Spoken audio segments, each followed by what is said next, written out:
এই প্রথম এক ব্যতিক্রমী কথা বললেন ক্রীড়ামন্ত্রী টিঙ্কু রায়, যা সত্যিই প্রশংসার দাবি রাখে।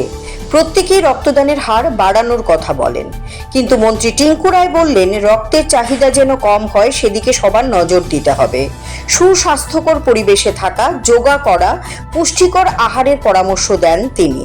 রক্তের যেন দরকার না পড়ে তার জন্যে শরীরকে সুস্থ রাখতে হবে। এই বার্তা আগে কোনো নেতা, মন্ত্রী বা আমলার মুখে শোনা যায়নি।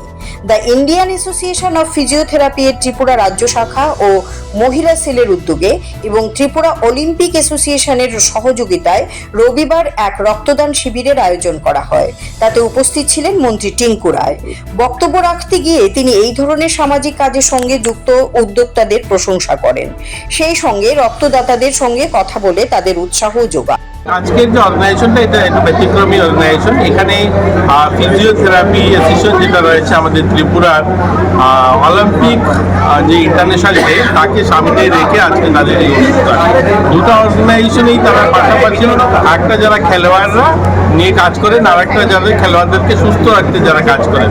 তো দুটো অর্গানাইজেশনকে ধন্যবাদ জানাবো এই ধরনের একটা সুন্দর অনুষ্ঠানের জন্য। আর একটা কথা বলবো, রক্তদান নিয়ে সবাই বলেন, আমি তার ভিন্নভাবে বলতে চাইবো, রক্তের প্রয়োজন যেন কম হয় তার জন্য সকলের কাজ করতে হবে।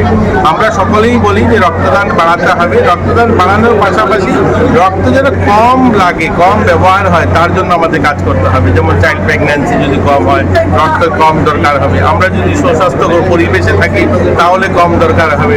এই যেমন কালকে ইন্টারন্যাশনাল যোগা ডে মানিয়েছি, যোগা যদি প্রতিনিয়ত করি তাহলে আমরা সুস্থ থাকবো।